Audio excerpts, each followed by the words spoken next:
Welcome to on record. இன்றைக்கு நம்மோடு நேர்காணலுக்காக சிறப்பு விருந்தினராக ஊடகவியலாளர் திரு ஜென்ராம் அவர்கள் இணைந்திருக்கிறார். அவரோடு பேசலாம். சார் வணக்கம். சார் வணக்கம் இந்திரகுமார். சார், கள்ளக்குறிச்சி அங்கு நடந்திருக்கக்கூடிய பயங்கரமான ஒரு கள்ளச்சாராய விவகாரம் தொடர்ந்து தினசரி இறந்தவர்களுடைய எண்ணிக்கை அதிகரித்துக் கொண்டே இருக்கிறது. 50க்கும் அதிகமானவர்களுடைய உயிர்கள் பறிபோயிருக்கிறது. அவர்களுடைய குடும்பத்தினர் என்ன ஆறுதல் சொல்றது, அல்லது அவர்களை குற்றம் சாட்டுறதா, இவர்கள் குற்றவாளிகளா அல்லது பாதிக்கப்பட்டவர்களா, அல்லது இவர்களும் குற்றத்துக்கு உடந்தையானவர்களா, என்னவென்று இவர்களை கருதுவது அப்படின்றதுல இருந்து பல கோணங்களில் விவாதம் தொடர்ந்து கொண்டே இருக்கிறது. சார், நடைபெற்று இருக்கக்கூடிய இந்த விவகாரத்தை எப்படி பாக்குறீங்க சார்? பரவலாக சட்டத்தின் பார்வையில மட்டுமே பார்க்கிறாங்க நிறைய நண்பர்கள். அதனால சட்டத்தின் பார்வையில கள்ளச்சாராயம் குற்றம், கள்ளச்சாராயத்தை விற்பது, அருந்துவது எல்லாம் குற்றம். அதனால சட்டத்தின் பார்வையிலிருந்து பேசக்கூடியவர்கள் பேசுறாங்க. ரைட்டு. அரசியல் ரீதியாக ஒரு அரசு ஒரு பெரிய செயல் நடக்காமல் தடுத்திருக்க வேண்டும், தடுக்க தவறிவிட்டது அப்படின்னு அரசியல் ரீதியாக தமிழ்நாடு அரசை, திமுக அரசை குற்றம் சாட்டி அதன் மூலமாக அரசியல் ஆதாயம் தேடுவதற்கு சிலர் முயற்சி செய்யறாங்க. அது அவர்கள் அரசியல் கட்சிகள் அப்படித்தான் செய்வாங்க. அரசியல் கட்சிகளை ஆதரிக்கக்கூடியவர்களும் அப்படித்தான் செய்வாங்கங்கிறது அதையும் புரிந்து கொள்ள முடியும்.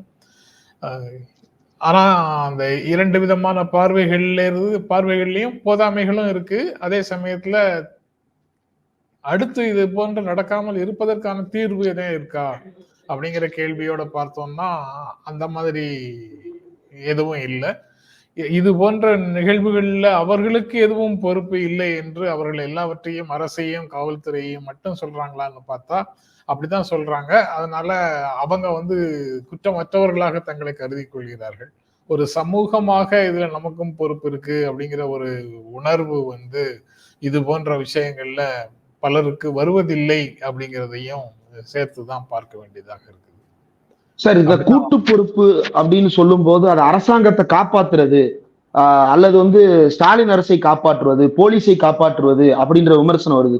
கூட்டு பொறுப்பு அப்படின்னு சொன்னா ஸ்டாலின் அரசை காப்பாற்ற முயற்சி செய்கிறார்கள் அப்படின்னு தான் சொல்றாங்க. வேறொரு மாநிலத்துல வரும்போதோ, பீகார்ல நடக்கும் போதோ, குஜராத்ல நடக்கும் போதோ, அல்லது இங்கேயே வேறு கட்சி ஆட்சியில இருக்கும் போதோ நடக்கும்போது நீங்க எல்லாம் ஒட்டுமொத்த தீர்வுக்காக பேசுனீங்களா அப்படின்னு கேக்குறாங்க. அன்றைக்கு இந்த மாதிரி பேசக்கூடிய இடத்துல இந்திரகுமார் இருந்தாரா? அன்றைக்கு இந்த மாதிரி பேசக்கூடிய இடத்துல ஜென்ராம் இருந்தாரா? அப்படிங்கறத பற்றி அவர்களுக்கு கவலை இல்லை. அவங்களுக்கு அரசியல் ரீதியாக அவங்க வைக்கக்கூடிய குற்றச்சாட்டுகளுக்கு பதில் யாராவது சொல்லிட்டாங்கன்னா அல்லது அதற்கு மாற்றான கருத்தை முன் வச்சுட்டாங்கன்னா அது பொறுக்க முடியாமல் அவர்கள் அந்த நபர்கள் மீது தாக்குதல்களை தொடங்கி விடுகிறார்கள். அப்படிங்கிறது தான் நடைமுறையில இருக்கு. அதனால அதை நம்ம பெரிதுபடுத்த வேண்டியது இல்லை அப்படின்னு நினைக்கிறேன். நம்ம அதை தாண்டி வந்துடலாம் அப்படின்னு நினைக்கிறேன். ஓகே, ஒவ்வொருத்தருடைய ரோலா பேச நினைக்கிறேன் சார். கவர்மெண்ட் இதுல முதல்ல தடுத்திருக்க வேண்டும், அல்லது அதற்கு பிறகு தடுக்க தவறிவிட்டாலும் கூட அதற்கான பொறுப்பை ஏற்றுக்கொள்ளுதல், பொறுப்பேற்றதற்கு பிறகு அதற்கான தீர்வுகளை செய்தல். இந்த இடத்துல கவர்மெண்ட்டுடைய ரோலை எப்படி பாக்குறீங்க சார்? கவர்மெண்ட் இதை முன்னாடியே தடுத்திருக்கணும், ஆனா தவறிடுச்சு, இதற்கு பொறுப்பேற்று ஸ்டாலின் ராஜினாமா செய்ய வேண்டும் அப்படின்னு ட்விட்டர்ல ஒரு கேம்பெயின் போயிட்டு இருக்கு. எப்படி பாக்குறீங்க? அரசு தடுத்திருக்க வேண்டும் அப்படிங்கிறது கரெக்ட் தான். அது அந்த ஸ்டாண்டர்ட்ல குறை சொல்ல முடியாது.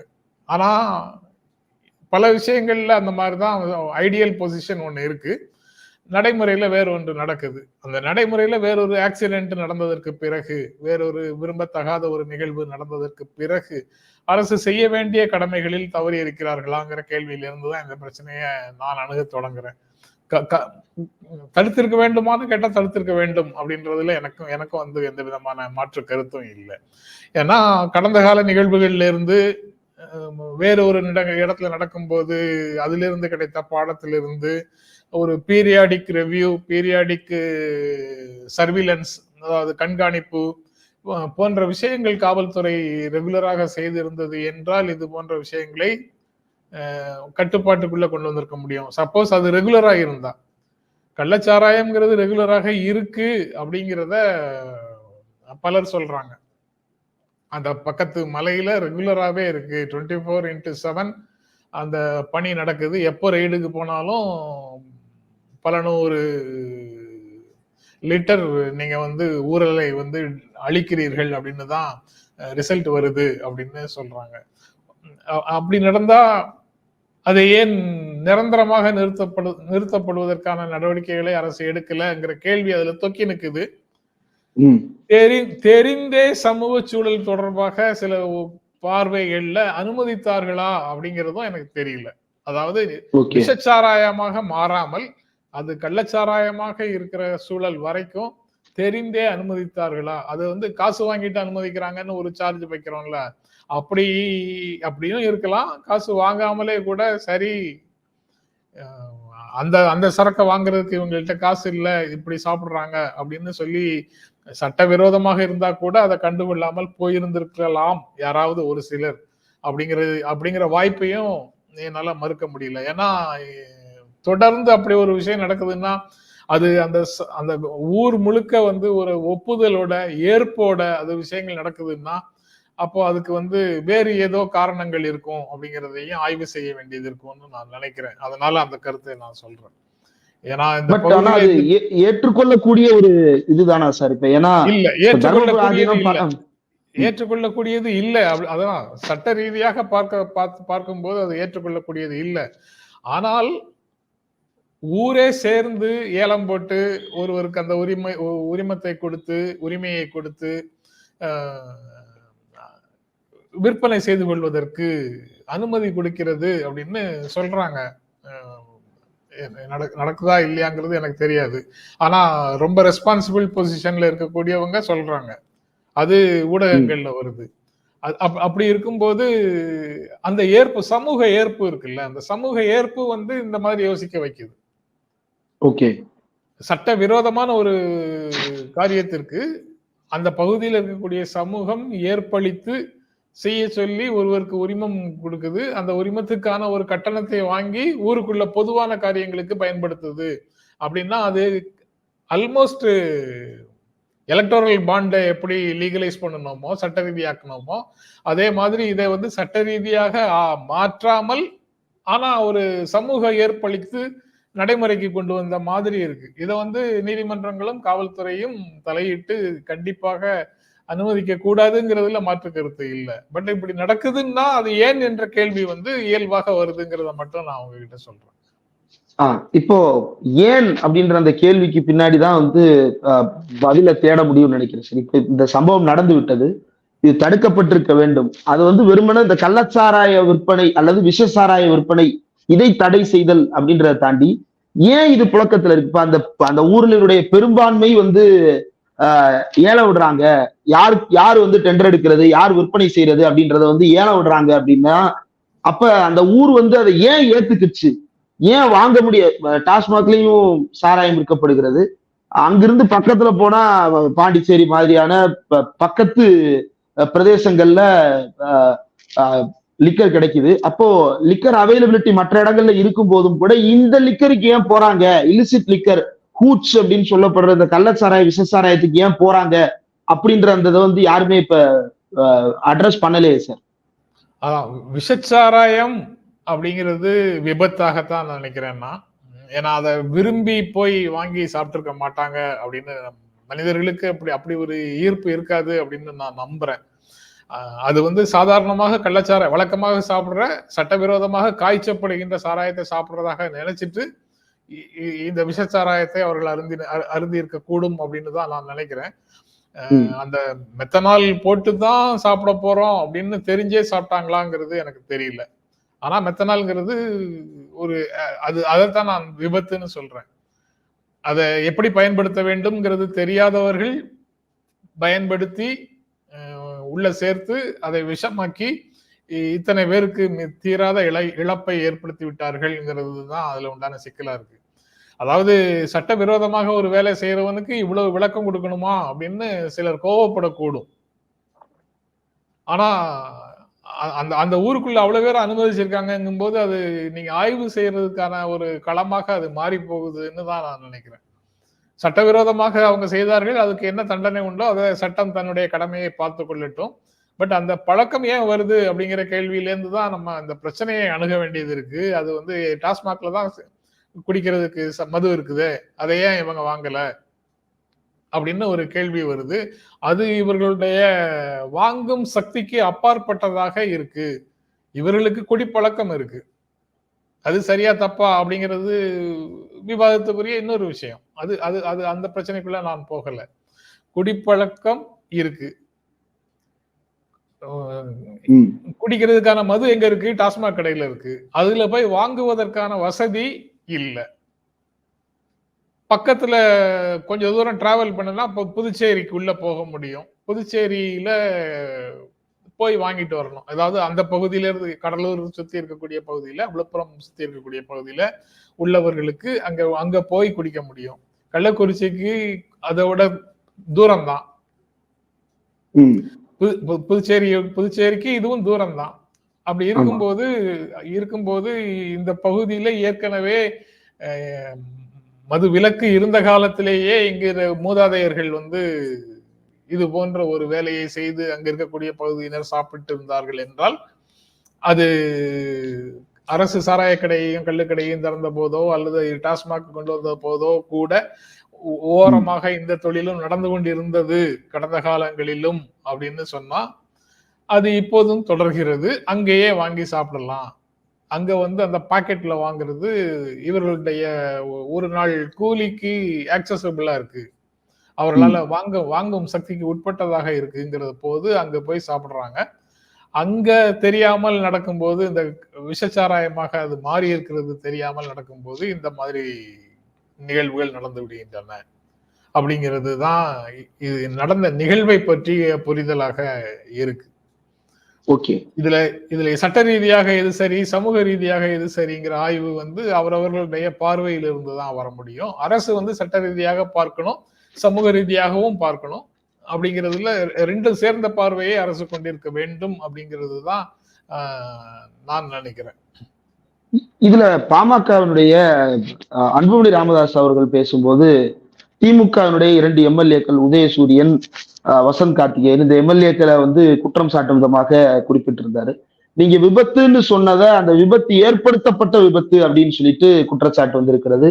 அந்த 2 எம்எல்ஏக்கள் தான் காரணம் அப்படின்னு ஏற்கனவே கடந்த மரக்காணம் விவகாரத்திலும் கூட இவர்கள் பெயர் தான் அடிபட்டது. இப்போதும் அதே எம்எல்ஏக்களுடைய பெயர் மீண்டும் சொல்லப்பட்டு கொண்டே இருக்கிறது. எப்படி பாக்குறீங்க சார்? அதாவது சிஸ்டமிக்கா, அதாவது அமைப்பு ரீதியாக கள்ளச்சாராயம் தயாரித்து விற்பனை செய்வதற்கான ஏற்பாடுகளை இந்த எம்எல்ஏக்களே தான் செய்கிறார்கள் என்பதற்கான ஆதாரங்களோடு அன்புமணி சொல்கிறாரா அப்படிங்கிற கேள்வி முதல்ல வருது. அப்படி இருக்கா இல்லையாங்கிறது எனக்கோ உங்களுக்கோ தெரியாது. அது அரசு அதிகாரம் விசாரிச்சு காவல்துறையிலிருந்து அப்படி ஒரு அறிக்கை வந்தால் மட்டுமே தான் நம்மால புரிந்து கொள்ள முடியும். காவல்துறை சொன்னாலும் அது உண்மையா அப்படிங்கிறது அடுத்தாப்புல உள்ள கேள்வி.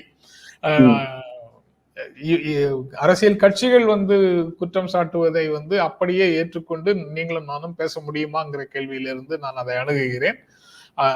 அது அந்த உண்மை தெரியாம அவர்களை அவதூறு செய்யும் விதமாக நம்மால பேச முடியாது. அல்லது வேற யாரோ செய்யக்கூடிய தொழில அவர்களுக்கு கையூட்டு கொடுத்து அவர்களுடைய அரசு அதிகாரத்தை, எம்எல்ஏங்கிறதுனால கிடைக்கக்கூடிய அதிகாரத்தின் நிழலில் இவர்கள் இந்த தொழிலை செய்தார்கள் அப்படிங்கிற ஒரு குற்றச்சாட்டை இவர்கள் வைக்கிறதாக இருந்தா கூட அது உண்மையா பொய்யா அப்படிங்கிறது விவாதத்துக்குரியது.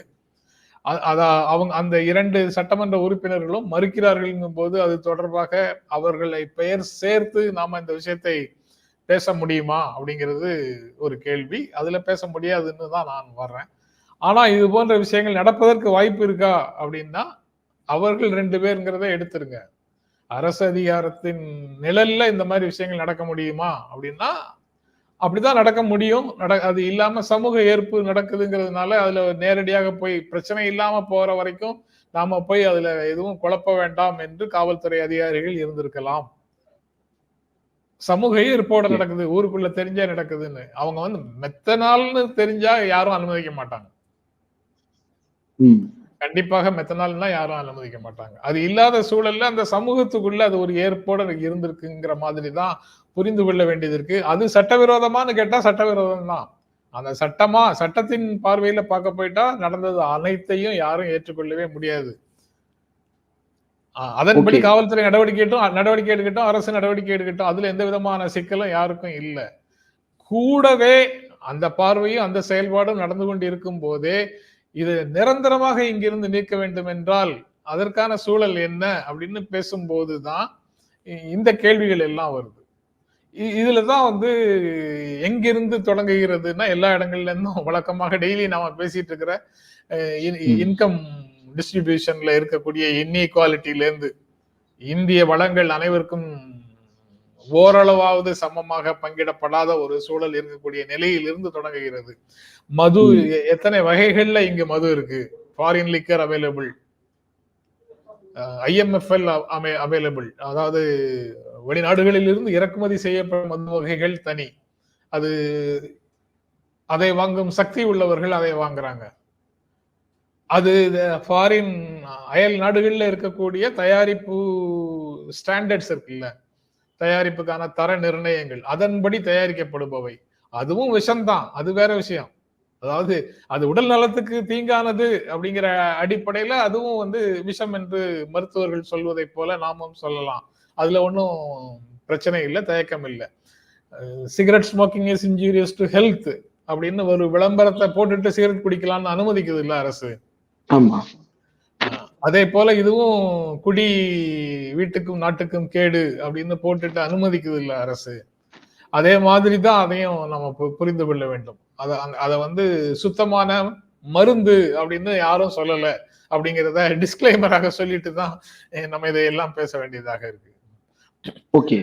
ஃபாரின் லிக்கர் இருக்கு, அப்புறம் இந்தியன் மேட் ஃபாரின் லிக்கர் அப்படிங்கிறது அடுத்தாப்புல டாஸ்மாக் கடைகள்ல கிடைக்கக்கூடிய விஸ்கி பிராந்தி அந்த மாதிரி வகைகள்ல இந்தியன் மேட் ஃபாரின் லிக்கர்ங்கிற வகையில உண்டான மது இருக்கு. அது அந்த பேட்டர்ன்ல உண்டான தயாரிப்பு முறையில இங்க லோக்கல்ல தயாரித்து, லோக்கல்னா வேற மாதிரி நினைச்சிட போறாங்க, இங்கு நிறுவனங்கள் தயாரித்து கொடுக்கக்கூடிய மது வகைகள் இருக்கு. இது போக கடைகளே அரசே வந்து அனுமதி கொடுத்து கள்ளுக்கடை சாராய கடைகளை திறந்திருந்தால் அது ஒரு மூன்றாவது வகையாக இருந்திருக்கும். அந்த வகையை தமிழ்நாடு கொடுக்கல, அதனால அந்த கேட்டகரி இப்ப இல்ல. நான்காவது கட்டத்துக்கு போகுது. அதனால அந்த மூன்றாவது கேட்டகரி இல்லாததுனால நான்காவது கட்டத்துக்கு போகுது. அவங்க வந்து கள்ளச்சாராயம் வருது. IMFL வாங்க முடியாதவங்க இங்க போய் வாங்குகிறார்கள். இங்க வந்து லாப வேட்டை அப்படிங்கிறதை நோக்கமாக கொண்டு மிக குறைந்த செலவுல தயாரிக்கிறோம் அப்படின்னு நினைச்சு கெமிக்கல் சேர்க்கிறார்களாங்கிறது தெரியல. அது நடைமுறையில இருக்காங்கிறது தெரியல. அப்படி நடக்கும் போதுதான் இந்த மெத்தில் ஆல்கஹாலை உள்ள சேர்த்து அல்லது வேறு எல்லா வகையில உள்ள சேர்க்க கூடாத பல விஷயங்களை உள்ள சேர்த்து அது விஷமாகி மனிதர்களுடைய உயிரை ஆங்காங்கே பறிக்கும் போதுதான் இந்தியாவின் பல பகுதிகளில் இந்த கூச் டிராஜடி அப்படிங்கிறதே செய்திகளாகுது.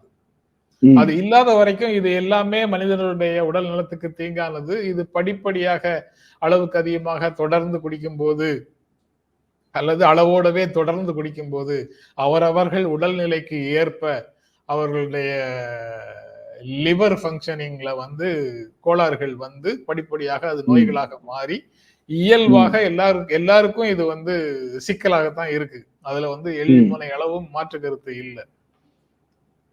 ஆனால் அதை அரசு அனுமதிக்கக்கூடிய வகை மதுக்கள் சாதாரண மக்கள் கையில கிடைக்காம போகும்போது, அவர்கள் வாங்கும் சக்தி அதற்கு இல்லாமல் போகும்போது அவர்கள் மாற்று வழிகளை தேடுகிறார்கள் அப்படிங்கிற யதார்த்தத்தை கணக்குல எடுக்காம நம்ம பேசுவதில் பொருள் இல்லைன்னு நினைக்கிறேன். அது சட்டவிரோதமானதுதான், அதை நியாயப்படுத்த முடியாது. சட்டவிரோதமானதுதான், நியாயப்படுத்த முடியாது. ஆனா அந்த கையில கிடைக்கலன்னா அவங்க போய் அங்க தேடுறாங்க. அது ஒரு அடிக்ஷன் அப்படிங்கிறதோட சேர்த்து பார்க்கும்போது எங்கேயாவது போய் அது கிடைத்தால்தான் அவங்க ஆற்றுப்படுத்த முடிகிறது அவர்களால. இதுல நிறைய சிக்கல்கள் இருக்கு, இதோட தொடர்புடைய சிக்கல்கள் இருக்கு. துப்புரவு பணியாளர்கள் மிக கண்ணியமற்ற முறையில ஒரு இழிவான ஒரு செயலாக கருதப்படும் இல்ல, உண்மையிலேயே தான் கழிவு சாக்கடைகளுக்குள்ள இறங்க வேண்டியது இருக்கு. இன்னும் உடல் உழைப்பை கடினமாக கோருகின்ற பல்வேறு பணிகள் இருக்கு. அந்த மாதிரி பணிகள் செய்தவர்கள் செய்வதற்கு முன்னாலேயும் சரி, சில பணிகள்ல செய்வதற்கு முன்னாலேயே அது போட்டதுக்கு அப்புறம் தான் வந்து வேலை செய்ய முடியுதுன்னு சொல்றாங்க. வேறு சில பணிகள் முடித்ததற்கு பிறகு அந்த வேலையை செய்யறாங்க. வயல் வேலைகளுக்கு போகக்கூடிய பலரை நான் வந்து புதுச்சேரி மாதிரி மாநிலங்கள்ல, காரைக்கால் பகுதிகள்ல நான் பலரை வந்து அபிஷியலா திறந்து வைக்கப்பட்டிருக்கக்கூடிய கடைகள்ல காலையில 7 மணிக்கு டீ கடையில போய் டீ சாப்பிட்டுட்டு வேலைக்கு போவது போல காலையிலேயே போய் கள்ளுக்கடை, சாராய கடைகள்ல மது சாராயம் சாப்பிட்டுட்டு அதற்கு பிறகு வயல் பகுதிகளில் வேலை செய்யக்கூடிய பணிகளுக்கு போகக்கூடிய நிறைய மனிதர்களை நான் அங்க பார்த்திருக்கிறேன். நேரிலேயே பார்த்திருக்கிறேன். அது எல்லாம் அது சட்டவிரோதமானது எதுவும் கிடையாது. ஆனா காலையிலேயே அவங்க அந்த கடையை நாடி போவது வந்து நமக்கு அதிர்ச்சியையும் கஷ்டத்தையும் மனசுக்கு கஷ்டத்தையும் கொடுக்குது அப்படிங்கிறது உண்மைதான். ஆனா அதை அவங்க வாழ்க்கையில அதை ருட்டீனா வச்சிருக்கிறாங்க. ஏன் அதற்கான சூழல் வருகிறதுங்கிறதுல இருந்து தான் நம்ம திரும்ப வேறு விஷயங்களை பேச வேண்டியது வரும்.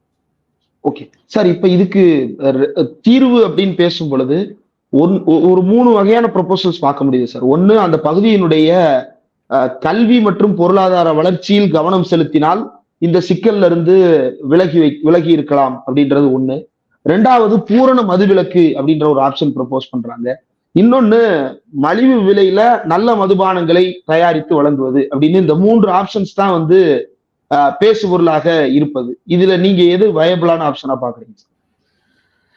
கல்வி வளர்ச்சி, பூரண மதுவிலக்கு, அதுக்கப்புறம் தரமான கல்வி மற்றும் பொருளாதார வளர்ச்சி, பூரண மதுவிலக்கு, தரமான மலிவு விலை மதுவை வழங்குதல். தரமான மலிவு விலை மதுவை வழங்குதல். இது எல்லாத்துலயுமே வந்து ஒரு ப்ரீ கண்டிஷன் இருக்கிறதாக எனக்கு தோணுது. ப்ரீ கண்டிஷன் வந்து சொசைட்டி வந்து வளர்ச்சி அடைந்த சொசைட்டியாக இருக்கணும். ஓகே. சமூகம் வளர்ச்சி அடைந்த சமூகமாக இருக்கும்போதுதான் இந்த 3 தீர்வுகளையுமே பார்க்க முடியும் அப்படின்னு நான் நினைக்கிறேன். ஏன்னா கல்வியில் வளர்ந்த நாடுகள்ல, கல்வி பொருளாதார வளர்ச்சி அடைந்த நாடுகள்ல, தனிநபர் வாங்கும் சக்தி அதிகமாக இருக்கக்கூடிய நாடுகள்லையும் குடி ஒரு பெரிய நோயாக இருக்கிறது, சமூக தீமையாக இருக்கிறது. ரெகுலேட்டட் சிஸ்டம் இருக்கா அங்கன்னு கேட்டா ரெகுலேட்டட் சிஸ்டம் இருக்கு. அதாவது 21 வயதுக்கு கீழே இருக்கக்கூடியவர்கள் அங்க மறந்து போய் கூட வாங்கவே முடியாது. ரூல் என்னவோ அதை ஸ்ட்ரிக்டாக செயல்படுத்துகிறார்கள். நீங்க ஐடி கார்டுல வயதை காமிச்சிட்டு தான் அவங்களுக்கு சந்தேகம் வந்ததுன்னா, உடல் தோற்றத்துல இருந்து உங்களுக்கு 21 வயது ஆகலைன்னு அவங்க நினைச்சாங்கன்னா அவங்க கராராக பேசி அதை வாங்குறாங்க.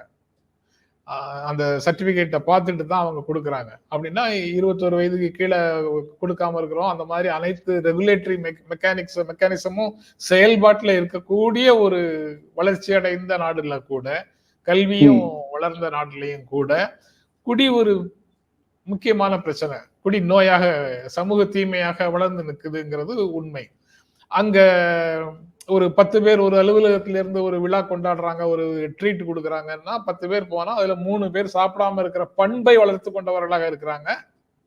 அந்த 3 பேர் இவர்களை வாகனங்கள்ல, தங்கள் வாகனங்கள்ல, வீடுகள்ல கொண்டு போய் விடுறவங்களாக இருக்கிறாங்க. அப்படின்னா driving after influence of liquor, குடித்த பிறகு வண்டி ஓட்டுதல்ங்கிறது இல்லாமல் செயல்படுத்துகிறார்கள். ஆனாலும் உடல் நலத்துக்கு தீங்காக அந்த பழக்கம் அதிகமாக கொண்டவர்களுக்கு உடல் நலத்துக்கு தீங்காக அது போய் நிக்குதான்னா நிக்குது. ஆக கல்வி வளர்ச்சிங்கிறதோட சேர்த்து தனி மனிதர்களுடைய ஹேபிட், ட்ரிங்கிங் ஹேபிட்ல ஒரு ரெகுலேஷன், அவங்களுக்கு அரசு கொண்டு வர ரெகுலேஷன் தாண்டி தனி மனிதர்களிடத்துல இருந்து ஒரு ரெகுலேஷன் வேணும். அது வந்து தங்களுடைய உடல் நலத்துக்கு வரக்கூடிய தீங்கை தள்ளி போடும் விதமாக, இப்பவே வேலைக்கு போக விடாம மனச்சோர்வு கொடுத்து, உடல் சோர்வு கொடுத்து, நாளைக்குல இருந்து வேலைக்கு போக விடாம வீட்டிலேயே சுருண்டு படுத்து நாளடைவில் நோயாகி சீக்கிரமே எதற்கும் பயனின்றி போகும் ஒரு சூழல் வந்து அதற்கு பிறகு இறுதி முடிவையும் எட்டக்கூடிய ஒரு ப்ராசஸ் இருக்குல்ல, இந்த ப்ராசஸ் எல்லாத்தையும் பல 10 ஆண்டுகளுக்கு தள்ளி போடும் விதமாக ஒரு ரெகுலேட்டட் ஹேபிட்டாக வளர்த்து கொள்ற பக்குவம் தனி மனிதர்களுக்கு வரும்போது, அது அவர்களுடைய இன்ஃபார்ம்டு சாய்ஸாக இருக்கும்போது அதெல்லாம் சாத்தியம். ஆனா இன்ஃபார்ம்டு சாய்ஸாக இப்போ அந்த இன்ஃபார்ம்டு சாய்ஸ் இது என்னுடைய உரிமை, என்னுடைய தேர்வு உரிமை.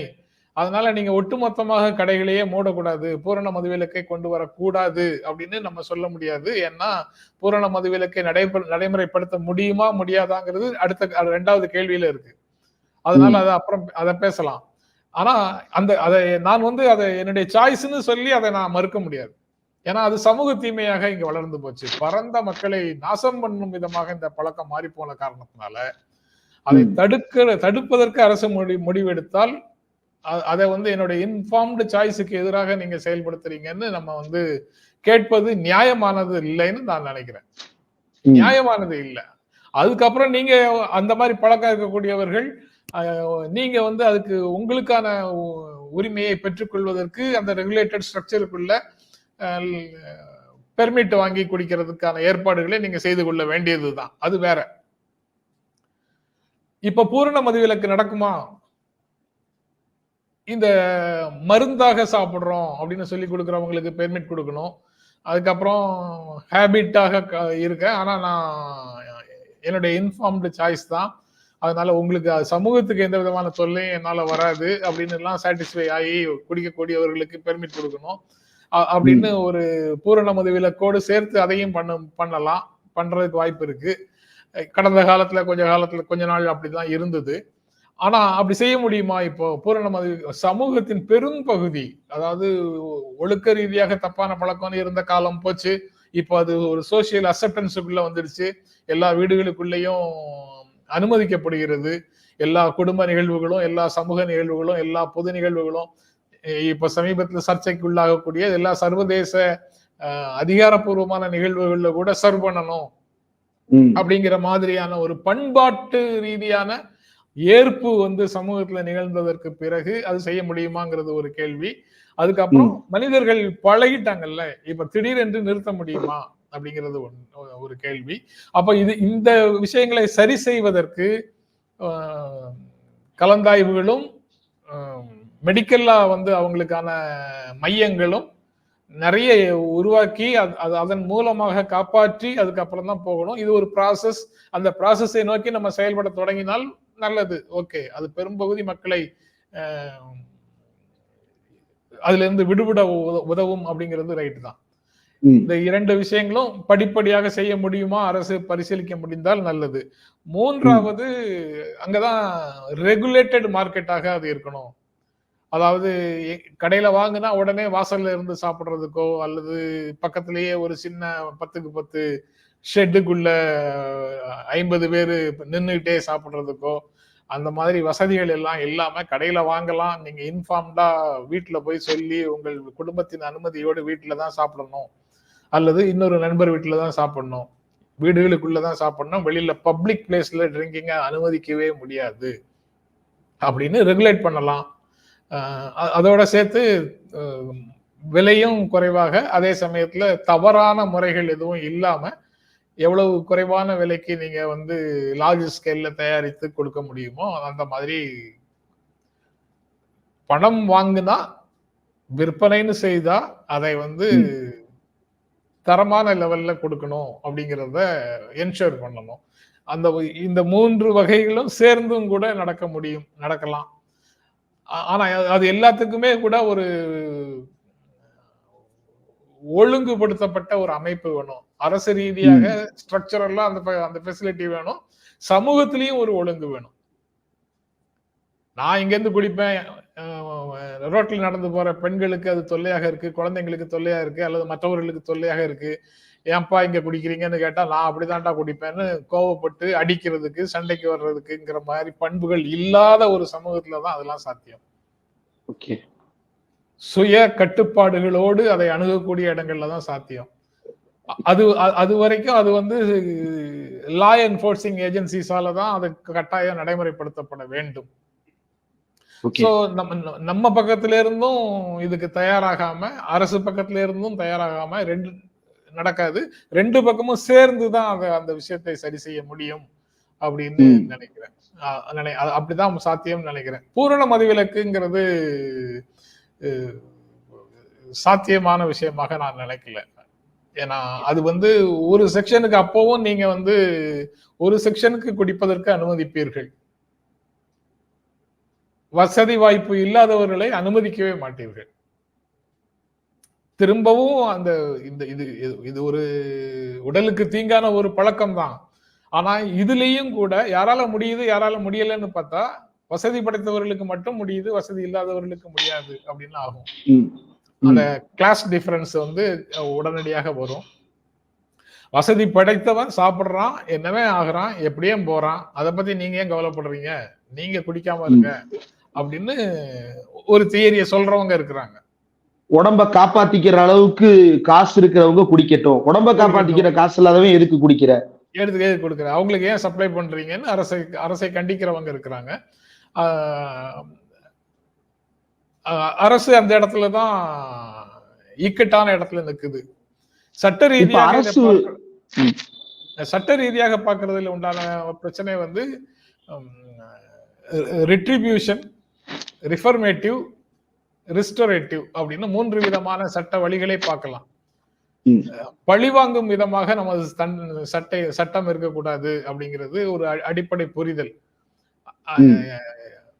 நமது தண்டனையின் நோக்கமே சீர்திருத்துவதுதான் அப்படிங்கிறதுல இருந்து இந்த பிரச்சனைகளை அணுகுறோம். பழி வாங்குவது இல்லை. அதாவது தண்டனை கொடுக்கிறோம், உண்மைதான். அந்த தண்டனையினுடைய நோக்கம் வந்து பழி வாங்குதல் இல்லை, சீர்திருத்துவதுதான் அப்படிங்கிற அணுகுமுறையில தான் இந்திய நீதி முறைமை வந்து இயங்குகிறதுன்னு நமக்கு சிறு வயதுல சொல்லி கொடுத்துருக்காங்க. இன்னைக்கு அப்படி இருக்காங்கிறது தெரியாது. இதுதான் நம்ம சிஸ்டம் அப்படின்னு ஐடியா ஆஃப் இந்தியால இதெல்லாம் இருக்கு. இந்தியா என்பதை, விடுதலை பெற்ற இந்தியாவை எப்படி உருவாக்க வேண்டும் என்று உருவாக்கினார்களோ முன்னோர்கள், அவங்க வந்து இந்த தண்டனைகளை உருவாக்கும் போது இது வந்து பழி வாங்குவதற்காக அல்ல, சீர்திருத்துவதற்காக சிறை தண்டனை அப்படின்னு சொல்லியிருக்கிறாங்க. அதன்படி பார்க்கணும். இந்த ரெண்டும் இல்லாத ஒரு சமூக வளர்ச்சியை நோக்கியும் நம்ம போகணும். ஏதாவது குற்றம் செய்தவரையும், நான் உங்களை அடிச்சேன், நீங்க அடிபட்டீங்க, உங்களுக்கு இழப்பு இருக்கு, ஆனாலும் நம்ம 2 பேரையும் சமாதானப்படுத்தி எதிர்காலத்துல நம்ம 2 பேருக்குள்ளே பழி வாங்கும் உணர்வு இல்லாம, இது போல நானும் யாராவது இன்னொருத்தரை பார்த்தால் அடிக்கிற மனநிலை கொள்ளாதவர்களாக, அடி வாங்கக்கூடிய சூழல்ல யாரும் இல்லாதவர்களாக, அந்த சமூக சூழலையே பண்பாடு நிறைந்த ஒரு சூழலாக உருவாக்குவதற்கு முயலணும் அப்படிங்கிற நோக்கமாக கொண்ட ஸ்காண்டினேவியன் கண்ட்ரிஸ் மாதிரியான இடங்கள்ல அந்த முயற்சி நடக்குது. ரெஸ்டோரேட்டிவ் ஜஸ்டிஸ் அப்படின்னு சொல்றாங்க. அந்த மாதிரி முயற்சிகள் நடக்குது. அந்த நிலையை நோக்கி போகணுங்கிறது நம்ம விருப்பம். ஆனா அதற்கான சூழல் இப்போ இங்க இருக்கா அப்படின்னு பார்க்க முடியாது. பட் நம்ம முதலமைச்சர் வந்து காவல்துறை அதிகாரிகளோட அப்பப்போ பேசும்போது, அவர்களுடைய ஆய்வுகளுக்கு பிறகு அவர்களுக்கு அறிவுறுத்தல்களை கொடுக்கும் போது ஒரு விஷயத்த சொல்றதை நீங்க கவனிச்சிருப்பீங்க. அதற்கான அடித்தளம் இந்த சிஸ்டம் தான். குற்றங்களை குறைக்கணும், குற்றங்களை கண்டுபிடிச்சு, குற்றம் செய்பவர்களை கண்டுபிடிச்சு சட்டத்துக்கு உட்படுத்தணும், தண்டனைகளை பெற்றுக் கொடுக்கணும். அதே நேரம் குற்றங்கள் நிகழாத ஒரு சூழலையும் நீங்க உருவாக்கணும், அதுவும் காவல்துறையினுடைய கடமைதான் பல இடங்கள்ல அவர் பேசியிருக்கிறத நீங்க பார்த்திருக்க முடியும். அதுதான் அடுத்த கட்டத்துக்கு நகர்த்தக்கூடிய ஒரு வழி, அடுத்த தலைமுறையை காப்பாற்றக்கூடியவர்கள் முன்வைக்கக்கூடிய வழி. கண்ணுக்கு கண்ணு, பல்லுக்கு பல்லு அப்படின்னு பழி வாங்கும் நோக்கத்தோடு சட்டத்தை பார்க்காம வேறு சமூக வளர்ச்சியோட சேர்த்து சட்டங்களை பார்க்கின்ற ஒரு வழி. அந்த நிலைக்கு நகர்த்திட்டு போவதற்கு இது போன்ற விஷயங்கள் தூண்டுதலாக இருக்கணும். இப்ப இந்த நிகழ்ச்சியின் காரணமாக, கண்டிப்பாக கள்ளக்குறிச்சி காரணமாக மாநிலம் முழுக்க ஒரு ரெகுலேட்டரி பிரஷர் வந்து அரசுக்கு வந்திருக்குது, உண்மை. அதை செய்வதன் மூலமாக சட்ட ரீதியாக ஒழுங்குபடுத்தலாம். இந்த கேப் வருது இல்ல, அந்த கேப்பை என்ன செய்யறதுங்கிறதையும் அரசு வந்து கோகுல்தாஸ் அறிக்கை வந்ததற்கு பிறகாவது ஆய்வு செய்ய வேண்டும் அப்படிங்கிறதையும் சேர்த்து ஒரு உணர்வாக உங்களோட பகிர்ந்து கொள்கிறேன். நிறைய விஷயங்கள் பகிர்ந்துட்டீங்க சார். இன்னும் இதுல ஆழமாக விரிவாக பேசுவதற்கு நிறைய இருக்கிறது. ஏன்னா இந்த தலைப்பு அவ்வளவு கனமான தலைப்பு.